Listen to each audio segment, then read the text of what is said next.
Islamic scholars کے بیانات سننے کے لیے ہمارے آفیشیل چینل الرحمان ڈیجیٹل کو سبسکرائب کیجیے۔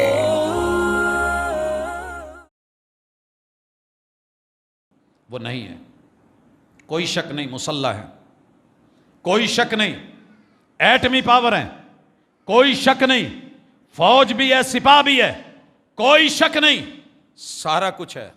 آپ بھی ہیں، میں بھی ہوں، دینی مسالک بھی ہیں، مساجد بھی ہیں، غیرت بھی ہے، حمیت بھی ہے، سٹیج بھی ہے، زبانیں بھی ہیں، سارا کچھ ہے، مگر زبانی جمع خرچ، صرف زبانی جمع خرچ۔ آپ اور میں اس حمام میں ننگے ہیں، اور جو کرنے جا رہے ہوتے ہیں وہ بھی دوسروں کو نیچا دکھانے کے لیے، باتیں بنانے کے لیے، سب برابر اور پراپر۔ مال چاہیے، پیسہ چاہیے، دولت چاہیے، کاروبار چاہیے، مجھے کیا، مجھے اور کیا، غیروں کو پڑھیے وہ سنبھالیں گے، خون ان کا ہے، بچے ان کے ہیں، ہمارے تو ہے نہیں۔ شام میں ہوا، ما قبل اس سے پہلے دیگر ممالک میں ہوا۔ شام کی ساری فضیلتیں حدیث میں موجود ہیں، جو آج میں بیان کروں پہلے بیان ہو چکی، لیکن جتنا مرضی بیان کر لیں، جس قوم سے بدعت نہیں چھوڑی گئی، سنت نہیں اپنائی گئی، شرک نہیں چھوڑا گیا، توحید نہیں اپنائی گئی، رب کے گھر آباد نہیں کیے گئے، بابوں کے درباروں کے اوپر رش ختم نہیں کر پائے، رب سے امیدیں وابستہ نہیں کی جا سکی، غیروں سے جا کر کے بچوں کی تلاش میں ہیں، وہ بیت المقدس میں بھی جا کے کریں گے تو کیا کریں گے؟ جو بیت اللہ میں بھی جا کے امید رکھیں کہ حج ہو گیا ہے، داتا دربار تے دیکھ دے چھڑو، فلاں جگہ میں واپس آ کے طواف کروں گا تو حج مکمل ہوگا، نہیں یقین آتا تو آئے پاکستان کے ہی صوبوں میں آپ کو لے کے چلتا ہوں، جو حج کرنے کے بعد آ کے حج پورا کیا جاتا ہے۔ اس قوم سے امید رکھتے ہو؟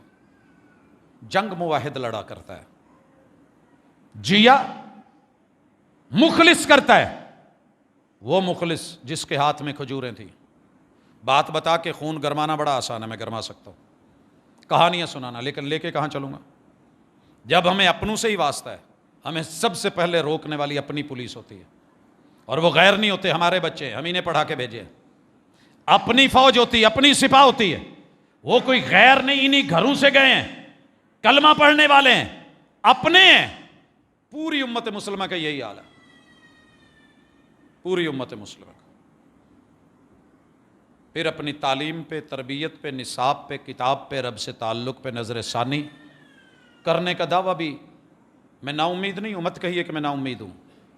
ہم نے اپنی زندگی کا ایک ایک پل، ایک ایک لمحہ ممکنات میں رہ کے جو ہمارے لیے ممکن تھا کرا ہے، اللہ قبول کرنے والا ہے۔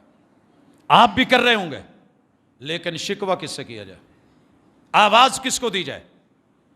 اولاد پہ مشکل آئے تو ماں باپ کو آواز دی جاتی ہے، رب نے ظاہری وسیلہ بنایا ہے، ماں باپ ہی کھڑے ہوتے ہیں۔ اگر ماں باپ ہی الٹ ہو جائیں، رشتہ دار ہی مخالف ہو جائیں، اپنے ہی خون کے پیاسے ہو جائیں، اگنور کرنے لگے، چشم پوشی کرنے لگے، امید کس سے رکھو گے؟ پھر دعائیں کرنی ہے، مناجات کرنی ہے، اور یاد رہے معذرت کے ساتھ، میں اللہ کی دعاؤں سے بھی نا امید نہیں ہوں۔ وہ ابابیل اتار دیتا ہے کب؟ جب ایک بھی فرد نہ بچے بیت اللہ کو سنبھالنے والا۔ سردار عبد المطلب پہ امید تھی، اس نے بھی ہاتھ کھڑے کر دیے، کہا میرے اونٹ لا، وہ گھر والا جانے، وہ گھر جانے۔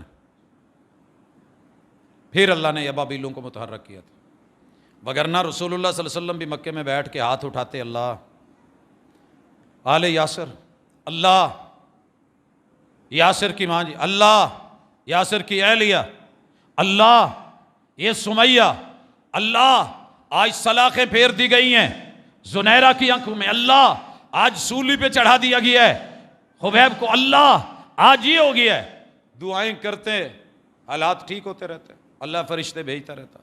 اللہ بھی فرشتے تب بھیجتے ہیں جب بدر میں 313 لا کے کھڑے کر کے 1000 کے مقابلے میں خالی تھے یا نہتے تھے، پھر سجدہ کر کے کہا تھا اللہ جو میرے پاس ہے میں وہ لے آیا ہوں، اب مدد تو نے کرنی ہے۔ ہم کیا لے کے گئے ہیں بیت المقدس؟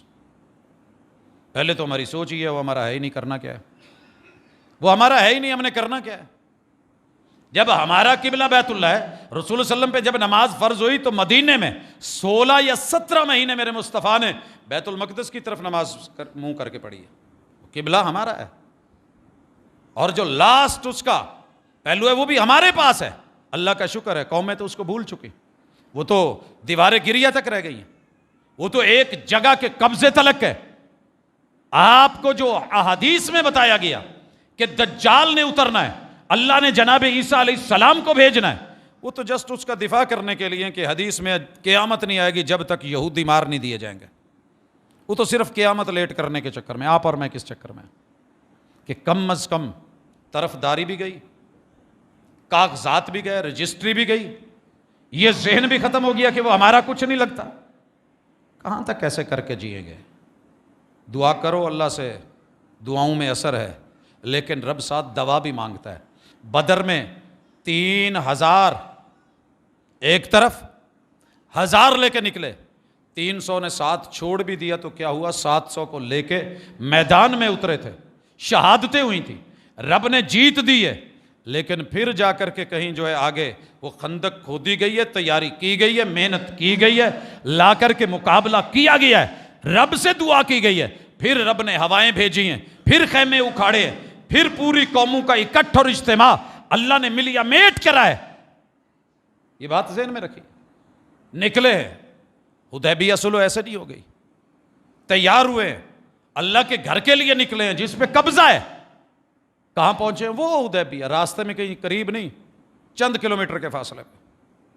پھر محمد رسول صلی اللہ علیہ وسلم کی پیروی کی ہے، پھر اللہ نے انا فتحنا لک فتحا مبینا بولا ہے، پھر اس پہ یقین کرا ہے۔ خیبر ایسے ہی فتح نہیں ہو گیا گھر میں بیٹھ کے کہ علی جاؤ، شیر ہو، جرار ہو، بہادر ہو، ایک ہاتھ ڈالنا دروازہ پکڑنا، دوسرا مرہب کی گردن میں ڈالنا، جیت تمہاری ہے۔ دن اور رات وہاں لگا کر کے پھر وہ ہوا تھا۔ گھروں میں سوتے ہوئے رات کو سوئیں، ہم کرکٹ کے میچ دیکھیں، ہم کنجریاں نچائیں، رقاصائیں، ہم اپنے ہوٹلوں کے اوپر، اپنے کھانے پینے کی جگہوں پہ، اپنے تمام ان اڈوں پہ جو ہماری سہولتوں کے ہیں، آسانیوں کے ہیں، وہاں وہ سارا کچھ کرتے رہے۔ بس صبح اچانک کوئی خبر آئے کہ رات ابابیل آئے تھے، بیت المقدس فتح ہو گیا ہے، اور صبح ہم لڈیاں ڈال لیں اور مٹھائی بانٹنے کو ہم شیر ہیں، پھر ہم پوسٹیں لگا دیں گے۔ تو حضرات ایسے نہیں ہونے والا۔ کم از کم اپنا یقین اور ایمان اور عقیدہ تو اللہ سے پکا رکھو، شرک کی دلدلوں سے تو نکلو، پیغمبر کی سنت سے تو جڑو، اپنے حد تلک خرافات تو چھوڑو، اپنے نفس کو تو فتح کرو۔ جو اپنے 5-7 فٹ کے قد کو فتح نہیں کر سکا آج تلک، اس پہ اسلام نافذ نہیں کر سکا، وہ ملک عزیز میں کرے گا، وہ دنیا میں اسلام نافذ کرے گا، وہ بیت المقدس میں اسلام کا جھنڈا لہرائے گا، وہ بیت اللہ کو عزت دے گا۔ نہیں، ایسے نہیں ہوگا۔ اور جو اس کی عزت کر رہے ہیں، اہتمام کر رہے ہیں، ان کے پاس جسٹ اتنا ہے، انہی کے خلاف بولو، انہی کو رگڑو، دعاؤں میں اثر ہے، کوئی شک نہیں۔ لیکن رسول اللہ صلی اللہ علیہ وسلم نے کہا تھا، مسافر سفر میں ہو، رب دعا رد نہیں کرتے، مگر جسم پلیت، کپڑے پلیت، کھانا پینا حرام کا، لباس حرام کا، غذائیں حرام کی، کاروبار حرام کے، سود کی ملاوٹیں اور آمیزشیں، رب سے اعلان جنگ، اور ان کو جتوایا جائے فَأَنَّا يُسْتَجَابُ لَهُ۔ معلوم نہیں درد سمجھا پا رہا ہوں کہ نہیں، اور آپ سمجھ پا رہے ہیں کہ نہیں، لیکن یہ قبلہ اول کا ماضی بھی تھا، حال اللہ تعالیٰ نے اس کا جو ہے ہمارے سامنے رکھا ہوا ہے۔ پھر دور ایوبی میں صلاح الدین، اللہ تعالیٰ نے وہ دن بھی دکھائے۔ دعا تو مانگتے ہیں کہ اللہ کو حکمران ایسا دے کہ جو عمر جرار جیسا ہو، لیکن معلوم نہیں ہماری دعائیں بالکل اس کے الٹ رنگ لاتی ہیں۔ جو بھی آتا ہے وہ قوم کے ساتھ نیکی اور بھلائی اور احسان کرنے کی بجائے، بھلے نام محسن ہو، بھلے نام نواز شریف ہو، بھلے نام عمران خان ہو، نام اپنوں کے ہوں، مسلمانوں والے ہوں، لیکن کیا مجال جو مسلمانوں کو فائدہ مل جائے۔ جو بھی آئے گا، کوئی یہودی کو شلٹر، کوئی عیسائی کو شلٹر، کوئی جو ہے وہ سکھوں کو شلٹر، کوئی ہندوؤں کے مندر، اپنی ہی مسجدیں گر رہی ہوتی ہیں، اپنوں پہ پابندیاں لگ رہی ہوتی ہیں، اپنوں کو ہی دبایا جا رہا ہوتا ہے۔ کاش کہ یہ آنکھیں غیروں کی طرف اور یہ چہرے ان کی طرف بھی ہوں، اور ایک بیان ہمارے بڑوں کا بھی ہو کہ خبردار، صرف مذمت کر دینا، یہ کر دینا، یہ تو ہم بھی کر لیتے ہیں، یہ تو میرے چھوٹے چھوٹے معصوم بچے بھی کر لیں گے۔ ابھی ایک بچہ یہاں آیا، اس نے بیچارے نے سر پہ جو والدین نے پٹی لگا دی وہ لگ گئی ہے، وہ تو آ جائیں گے سامنے، لیکن بڑے کہاں ہیں، وڈیرے کہاں ہیں، طاقتیں کہاں ہیں؟ قوتیں کہاں ہیں, غیرت کہاں ہے؟ جب تلک اکٹھے نہ ہوئے ایسے ہی الگ ہو کہ مرغیوں کی طرح ذبح ہوتے رہیں گے. اللہ میرا اور آپ کا حامی و ناصر ہو. اللہ کوئی شک نہیں, دعا کرتے بھی شرم آتی ہے, لیکن اللہ یوں سمجھ کہ ہم مر چکے ہیں, یوں سمجھ کہ نہیں رہی رمق ہم میں, ان معصوم بچوں کو جن کو قربانی کا بکرا بنایا گیا. الہ العالمین تیرے فرشتے, تیری طاقتیں, تیری قوتیں, تیرے جنود, تیرے لشکر ختم نہیں ہوئے. اللہ یہی کہہ سکتے ہیں کہ ہم مٹ چکے, ہمارے ہوتے ہوئے کچھ تھوڑے بہت آنکھیں کھلی ہیں اور مردہ جسم پھر رہے ہیں. اللہ ان کو اپنے طاقت اور قوت کے کرشمے ہی دکھا دے, کوئی معجزہ دکھا دے. سبحانک اللہم و بحمدک اشہد ان لا الہ الا انت استغفرک و اتوب الیک.